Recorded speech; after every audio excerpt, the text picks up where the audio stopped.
ready? You got it. That was good. See, now you're officially here in Jacksonville.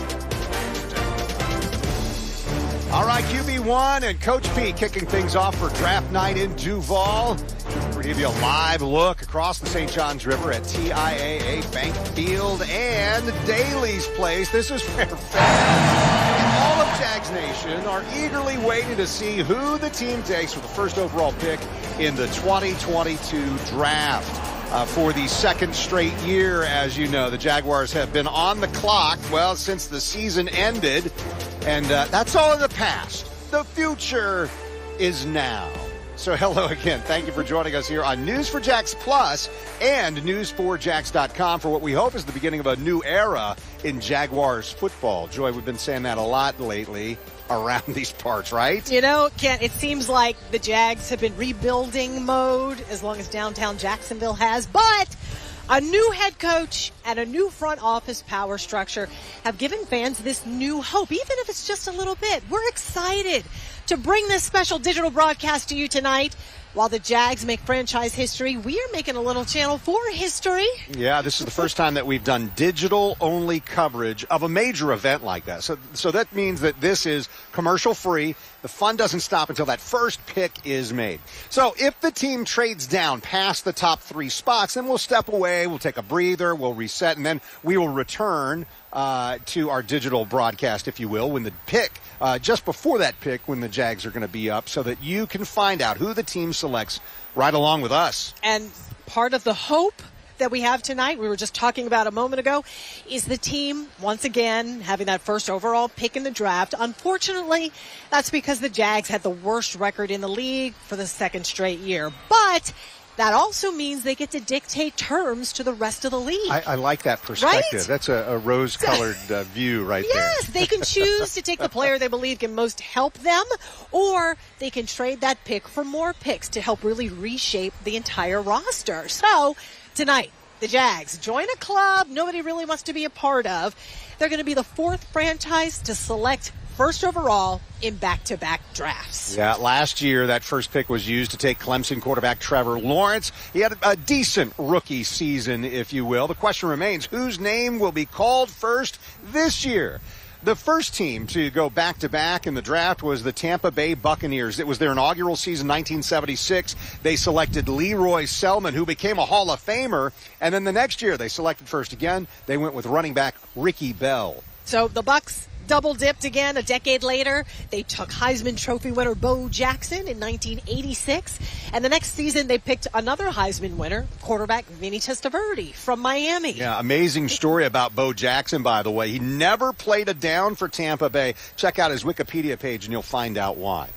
The second franchise to make consecutive picks at number 1, the Cincinnati Bengals. That was 1994 and 95. They took a pair of Big Ten stars and defensive lineman Dan Wilkinson and then Penn State running back Kijana Carter. Ohio's other pro team, the Cleveland Browns, they got in on the act in 99 and the year 2000. Kentucky quarterback Tim Couch and Penn State defensive end Courtney Brown were the picks there. Yeah, and Cleveland did it again in 2017 and 2018, taking Myles Garrett from Texas A&M, followed by Oklahoma star quarterback Baker Mayfield. So, This is us. The serious message. Speaking directly to the Jaguars franchise. Very sincerely.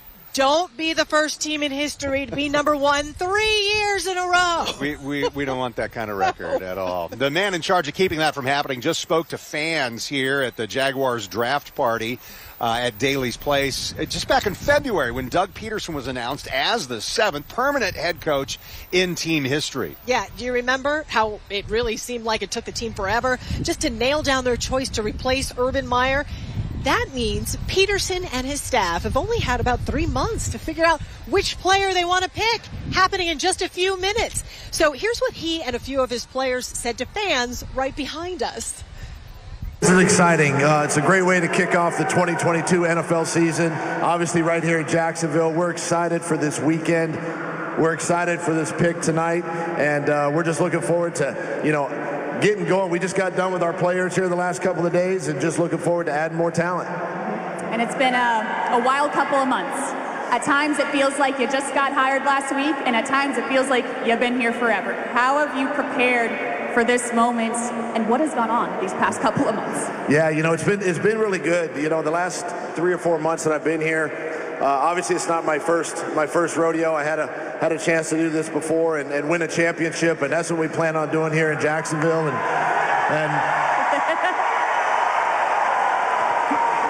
And so really tonight, you know, there's been a lot of hard work that goes into the draft. And there's a lot of behind the scenes. The scouts are on the road. They're gathering a lot of information. The coaching staff gathering a lot of information, watching tape, having a lot of conversations. So we've been really busy evaluating our players and obviously these college kids. I like how you just slipped in casually winning a championship. That was very smooth. Now, I'm very curious because this was a great week for practice. So how was the practice? How was watching the players interact with each other, everybody getting ready? What did you see and what did you recognize? I saw a lot of enthusiasm. I saw guys that are hungry. I saw guys that want to win. They really want to flip the script.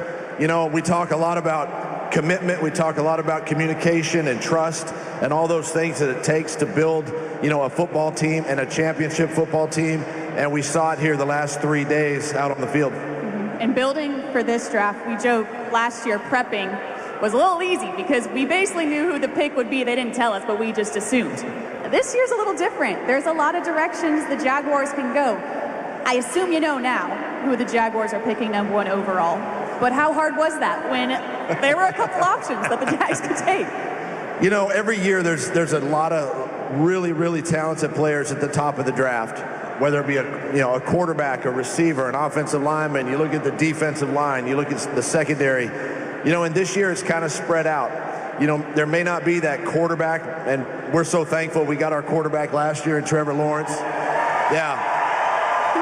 They like him here. Yeah. Oh, hey, we like him here too. Now, you know, I'm from Jacksonville, and like the rest of everybody else, if you from Duval, make some noise, man. Duval. See?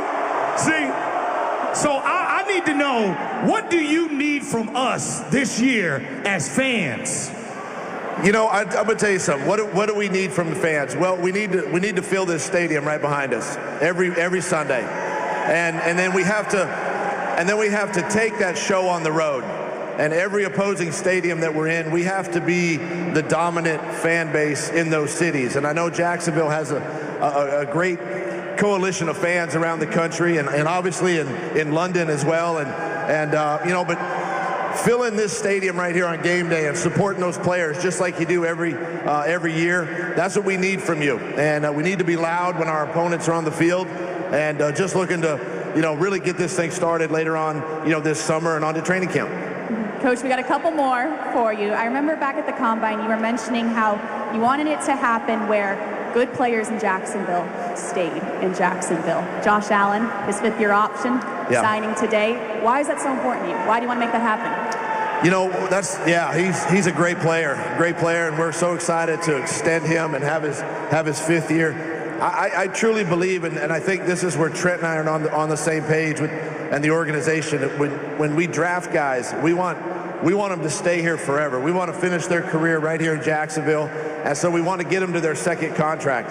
And so it's for us as coaches and personnel, we have to do our job in evaluating in the talent and the searches and everything that we can do, because we want those guys to stay here. We're not grooming them for other teams. We want them right here in Jacksonville and playing for the Jaguars. Yeah. You made a lot of power moves in the last few weeks. What will we see today? Well, you're going to see another power move, you know? Oh, okay. Yeah. Yes. You know, I'll say this. This will be the last time we pick 1st overall.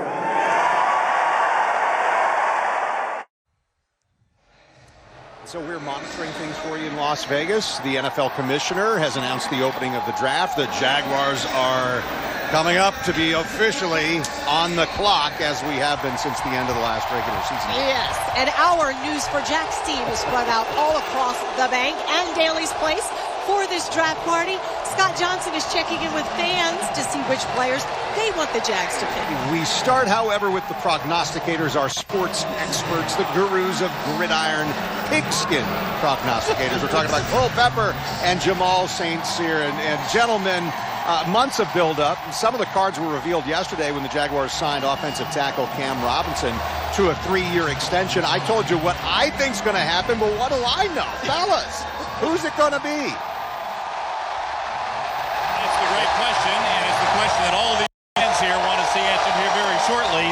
And we will know within the next 10 minutes, 9 minutes and 15 seconds, Jamal, who it's going to be, because the Jaguars are now officially on the clock. They are officially on the clock. We've known for a little while that they had trimmed their list down to just 4 players. Akeem Ekwonu, offensive tackle from NC State.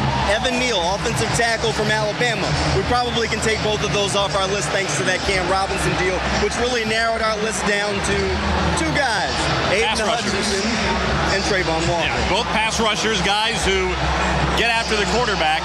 If you talk about the premium positions in the National Football League, quarterback is number 1, no doubt about that. Jamal, the guys who protect the quarterback and the guys who get after the quarterback are next in line. And that really does come down to those 2 guys, we believe. Now, could there be a curveball? Could you see somebody like a Kayvon Thibodeau, a guy you've been promoting, you really like him? Jermaine Johnson from Florida State, who started his college career in Georgia. Another pass rusher expected to go in the top 10. With no clear-cut number 1 this year, there's been a lot of intrigue. This has been one of the wildest pre-draft processes I can remember. It definitely has. You know, every once in a while there's one of those drafts where there's just no dominant guy. There's not the guy in this draft, so really anything could happen. I know a lot of experts have been saying that they expected the Jaguars to throw a curveball at folks.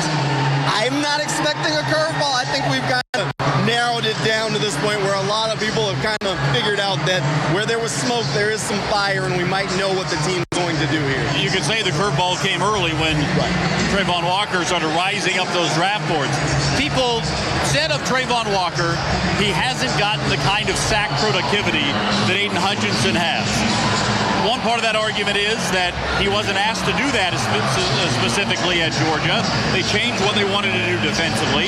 He was more about keeping quarterbacks in the pocket, stopping the run, but he has freakish athletic ability. He definitely does, and that's why the Jaguars are so intrigued by him. You know, the guy that Trayvon Walker really reminds me of is Cam Jordan, the defensive end for the New Orleans Saints. Coming out of college, Cam Jordan went all the way to his senior year. Highest sack production in one season, just 6 sacks. So coming in, he wasn't expected to be a big pass rush threat, and he wasn't. He was a dominant run defender for about the first 3 or 4 years of his career, and then those sack numbers slowly started to tick up. And Trayvon Walker, an incredible athlete, much better athlete than Cam Jordan is, and Jordan has over 100 sacks in his career at this point, a perennial All-Pro, a perennial Pro Bowler. I think Trayvon Walker could have a similar kind of career arc to what Jordan's had. As you can hear behind us, there is some excitement about from the Jaguars now. They've got about 6.5 minutes left until they must make the pick. The pick can come in earlier. Last year, they asked the Jaguars to hold the pick of Trevor Lawrence, a pick that everybody knew was going to happen for about 7 minutes. Then they finally put it in. Hey, TV magic, right? You got to build the drama. It is a TV show as much as it is anything. We also know that last night, Shad Khan, Doug Pederson, and Trent Baalke huddled up here in Jacksonville and talked about the decision. Let's just say, for the sake of argument, it was down to Aiden Hutchinson and Trayvon Walker. Those were different kinds of conversations than they were having last year with Trevor Lawrence. Oh, very different. Last year, it was, all right, well, this is the guy. Basically, there was the Trevor Lawrence Bowl at the end of the season. This year, now they're debating between these 2 players, the pros and cons. What is Hutchinson going to be if he comes here from day 1? What would Walker be if he came here from day 1? What could Hutchinson ultimately be 5 years down the road? What could Walker be 5 years down the road? So there's a lot more projecting, a lot more debate, because it did sound like there were split on exactly what they should do with this pick.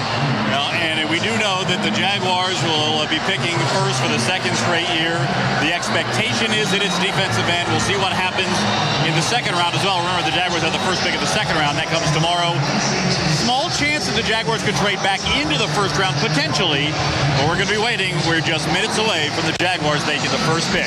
Ken, Joy. thank you. So that's who our experts believe will go number one. What about the people whose opinion really matters the most, the fans? Yeah, so our Scott Johnson has been speaking with fans all afternoon. Scott, who is the fan favorite? Hey guys, I think you said something to me. It's hard to hear anything in here because we're on the clock and we're just seeing right now that the pick is in. It has not been established yet who that will be, but fans are excited. Let me talk to some fans. Hey, you're watching this. They say the pick is in. What do you think? Looks like we didn't trade down so far. So it looks like pick's in. I'm hoping we go offense, baby. Trevor Lawrence, he's going to make his second coming of Jesus right there. Trevor Lawrence, baby. So I'm hoping it's that. Should we have traded down or should we go for this first pick? Well, it looks like it's in. So we're going for the first pick one way or the other. So it looks like it's going to, it might be one of those two big defensive guys, and that's going to help Mike Caldwell out like substantially. But if we go offense, it's going to be Trevor Lawrence, and we're going to be looking good, baby. Okay, we'll see what happens. Let's talk to a few more fans. They've been on the big screen out here for the national broadcast, and the fans are excited. Let me talk to one right here real quick. Ma'am, you excited? What do you think of this? The whole nation's watching us right now. I know, it's exciting. Go Jags! Do you think we're going to turn it around this year? I sincerely hope so. Yeah, we're going to turn it around. Has it been hard these last few years? It's been a struggle being a fan, but I'm going to stay a fan. Okay, thank you, ma'am. So this has been something. I got to send it back to you. I was going to have more, but it sounds like we may have a pick soon.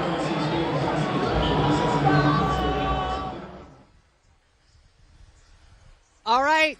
Scott, thank you. My heart is starting to beat really fast because we know the pick is in. We're waiting to see what it is. We know that we have so many fans representing DUUUVAL there in Las Vegas. Yeah. Just, you could see them just cheering it on. So we're waiting. You heard our sports experts say they expect it to be one of two players, both defensive players. Yeah, and that's what we're watching for. It could be one of the offensive linemen that we talked about, but this is something that, as you heard Cole and Jamal talking about, the Jaguars, they've known. If they're taking this first overall pick, they've known at least the last 24 hours, hey, what are we going to do on Thursday evening? But in this case, the league may be saying, don't make that announcement in the first 15 seconds. Wait your full 8 minutes, but that's what we're finding out. All right, pick should be coming in any moment. Roger Goodell is the NFL commissioner, and so we'll wait for him to make the announcement. But again, I think it is between Trayvon Walker or Aiden Hutchinson, both edge rushers, guys who rush the passer, and I'll let you make the announcement. The announcement has been made. It is Trayvon Walker who will be coming to the Jaguars, the first overall pick of the draft. Yeah, so this is pretty exciting. A Georgia player in our area, number 1 overall for the 5th time in NFL draft history. Let's go to Cole Pepper and Jamal St. Cyr. All right, well, as we expected, the pass rusher, Jamal, we did our mock draft last week. Yep. You had the pick for the Jaguars, number 1. You picked Trayvon Walker. I think the real interesting question is what kind of an impact does he make on this defense in year 1? You'd like to see him make some kind of an impact. Right. As you mentioned, though, maybe the expectation of a guy coming in and just wrecking the quarterback right out of the gate, a little different for a guy who, as we mentioned, has upside but doesn't have the college productivity to back it up yet. From day one, Walker walks in here and he is one of their best run defenders on that defensive line. That's from day one. He'll start on the edge, he will set it, he will chase down plays from behind, and on third down, you'll see him slide inside, add a little bit of pass rush, be able to push the pocket while he develops. But from day one, he is a run stopper on this team. Shaq Griffin said he wanted somebody scary to come in here. He's the scary box. If you watch what he did at the Combine, that was scary for opposing teams. Trayvon Walker has all the measurables.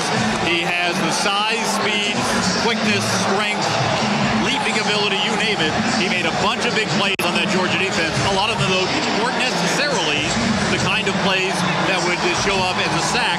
It was batting down balls, chasing down a defender, wide runs, that sort of thing. A guy his size shouldn't be able to drop back in the coverage the way he does. We caught up with 1010XL strength Randy. He has his comments on the Jaguars taking Trayvon Walker. Trayvon's a really interesting story. He rose up these draft charts and these mock drafts so fast, so people didn't know a lot about him.